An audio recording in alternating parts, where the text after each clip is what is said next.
दोस्तों स्वागत है आप सभी का हमारे इस YouTube चैनल स्टडी सेक्शन में।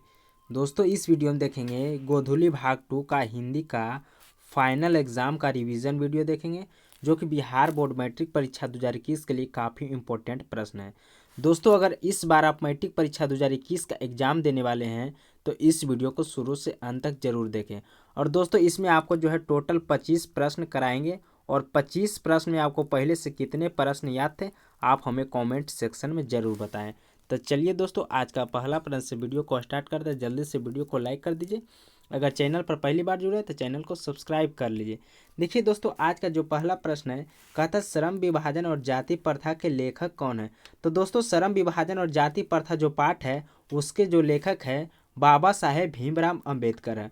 और दोस्तों बाबा साहेब भीमराव अम्बेडकर का जन्म जो हुआ था 14 अप्रैल 1891 ईस्वी को हुआ था। कितना में हुआ था?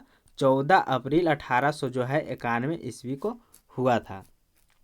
उसके बाद देखिए अगला प्रश्न। देखिए 2 नंबर प्रश्न, ये भी काफ़ी इंपॉर्टेंट प्रश्न है।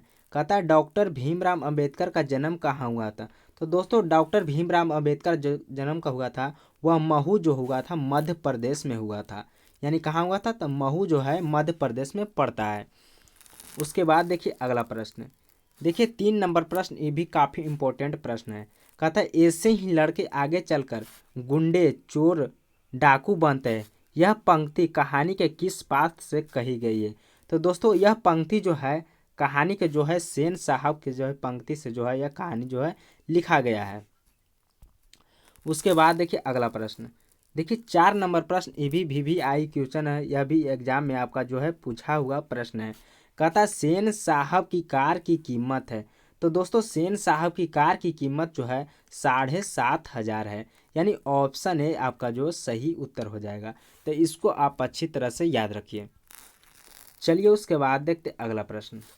देखिए 5 नंबर प्रश्न कहता है सीमा, रजनी, आलो, शेफाली, आरती पांचों जो है किसकी बहनें थी। तो ऑप्शन ए में दिया आपका मदन की, ऑप्शन बी में दिया खोखा की, ऑप्शन सी में दिया है लेखक की और ऑप्शन डी में दिया आपका सेन साहब की।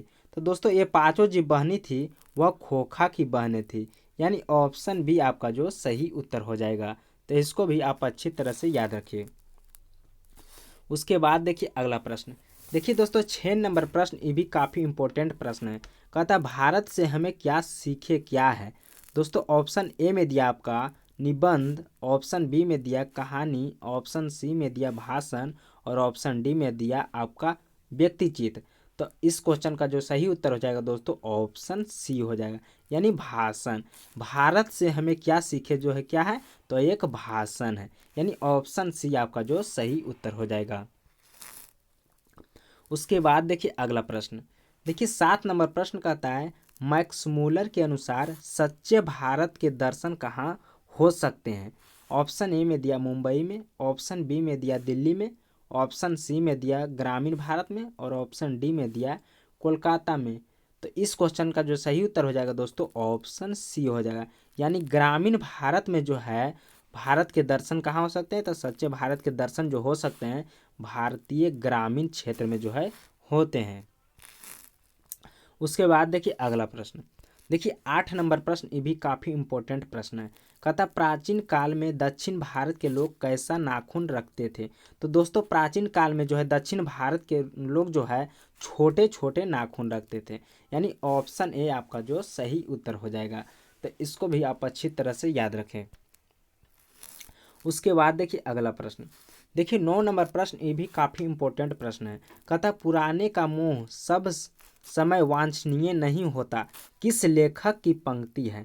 तो यह जो पंक्ति लिखा गया है दोस्तों, यह जो लिखा गया हजारी प्रसाद द्विवेदी जी का जो है यह पंक्ति जो है लिखा गया है। उसके बाद देखिए अगला प्रश्न। देखिए 10 नंबर प्रश्न कहता है कि नागरी लिपि शीर्षक निबंध के निबंधकार कौन है। यानी नागरी लिपि जो शीर्षक है उसके जो है शीर्षक के निबंधकार कौन है। तो दोस्तों नागरी लिपि जो है वह गुणाकर मूल्य के द्वारा जो है लिखा गया है। यानी ऑप्शन ए आपका जो सही उत्तर हो जाएगा। उसके बाद देखिए अगला प्रश्न। देखिए 11 नंबर प्रश्न कहता है दक्षिण भारत की नागरी लिपि क्या कहलाती है, यानी दक्षिण भारत की जो है नागरी लिपि जो है क्या कहलाती है, तो दक्षिण भारत की नागरी लिपि जो है नंदी नागरी लिपि कहलाती है। यानी ऑप्शन सी आपका जो सही उत्तर हो जाएगा, तो इसको भी आप अच्छी तरह से याद रखें। उसके बाद देखिए अगला प्रश्न, देखिए 12 नंबर प्रश्न कहता है हिंदी के आदि कवि कौन है। तो दोस्तों हिंदी के जो आदि कवि हैं वह चंदबर दाई हैं, यानी ऑप्शन ए आपका जो सही उत्तर हो जाएगा। उसके बाद देखिए अगला प्रश्न, देखिए 13 नंबर प्रश्न ये भी एग्जाम में आपका जो है पूछा हुआ प्रश्न है दोस्तों, तो इसको भी आप ध्यान से देखें। कहता है बहादुर शीर्षक कहानी के कहानीकार कौन है। तो दोस्तों बहादुर जो शीर्षक है उसके जो कहानीकार के लेखक हैं वह जो है अमरकांत है, यानी ऑप्शन ए आपका जो सही उत्तर हो जाएगा। उसके बाद देखिए अगला प्रश्न, देखिए 14 नंबर प्रश्न कहता है बहादुर अपने घर से क्यों भाग गया था। तो दोस्तों बहादुर जो है वह मार के कारण जो है अपने घर से वह भाग गया था, यानी ऑप्शन बी आपका जो सही उत्तर हो जाएगा। उसके बाद देखिए अगला प्रश्न, देखिए 15 नंबर प्रश्न कहता है बहादुर से मार खाकर भैंस भागी भाई किसके पास चली गई आई। यानी दोस्तों कह रहा है कि बहादुर से मार खाकर जो है भैंस जो है भागी भागी किसके पास चली आई। तो दोस्तों जो है आपका जो सही उत्तर हो जाएगा ऑप्शन बी हो जाएगा, यानी माँ के पास जो है चली आई थी भागते भागते। उसके बाद देखिए अगला प्रश्न, देखिए 16 नंबर प्रश्न ये भी काफ़ी इंपॉर्टेंट प्रश्न है। कहता है बिरजू महाराज खुद को किसका शागिर्द मानते थे। ऑप्शन ए में दिया पिता का, ऑप्शन बी में दिया माँ का, ऑप्शन सी में दिया मामा का और ऑप्शन डी में दिया भाई का। तो इस क्वेश्चन का जो सही उत्तर हो जाएगा दोस्तों ऑप्शन ए हो जाएगा, यानी पिता का। उसके बाद देखिए अगला प्रश्न, देखिए 17 नंबर प्रश्न आपका क्या कहता है। कहता है बिरजू महाराज के चाचा का नाम क्या था। तो दोस्तों बिरजू महाराज के चाचा का नाम था शंभू महाराज था, यानी ऑप्शन ए आपका जो बिल्कुल सही उत्तर। उसके बाद देखिए 18 नंबर प्रश्न कहता है प्रत्येक वर्ष आविनियों में कैसा समारोह आयोजित होता है। ऑप्शन ए में दिया रंग समारोह, ऑप्शन बी में दिया धार्मिक, ऑप्शन सी में दिया विश्व कप और ऑप्शन डी में दिया आपका राष्ट्रमंडल खेल। तो दोस्तों आविनियों में जो है प्रत्येक वर्ष जो समारोह किया जाता था वह रंग समारोह किया जाता था, यानी ऑप्शन ए आपका जो सही उत्तर हो जाएगा। चलिए उसके बाद देखते अगला प्रश्न, देखिए 19 नंबर प्रश्न ये भी काफ़ी इंपॉर्टेंट प्रश्न है। कहता है मछली कौन खाता था। तो दोस्तों मछली जो है वह पापा खाते थे, यानी ऑप्शन बी आपका जो सही उत्तर हो जाएगा। चलिए उसके बाद देखते अगला प्रश्न, देखिए 20 नंबर प्रश्न ये भी काफ़ी इंपॉर्टेंट प्रश्न है। कहता है कि मछली कहानी में किस वर्ग का जीवन वर्णित है। ऑप्शन ए में दिया उच्च वर्ग का, ऑप्शन बी में दिया मध्यम वर्ग का, ऑप्शन सी में दिया निम्न मध्यम वर्ग का और ऑप्शन डी में दिया आपका निम्न वर्ग का। तो आपका जो सही उत्तर हो जाएगा दोस्तों ऑप्शन सी हो जाएगा, यानी निम्न मध्यम वर्ग का जो है वर्णन किया गया है। उसके बाद देखिए अगला प्रश्न, देखिए 21 नंबर प्रश्न कहता है नौबत खाने में इबादत पाठ के केंद्र में है, यानी नौबत खाने जो इबादत पाठ है उसके केंद्र में जो है कौन है। तो दोस्तों आपका जो सही उत्तर हो जाएगा दोस्तों ऑप्शन सी बी हो जाएगा, यानी बिस्मिल्लाह खां जो है नौबत खाने पाठ में जो है। उसके बाद देखिए अगला प्रश्न, देखिए 22 नंबर प्रश्न कहता है हमारी नींद में नींद किसका प्रतीक है। यानी हमारी नींद जो पाठ है उसमें जो है नींद जो है किसका प्रतीक है।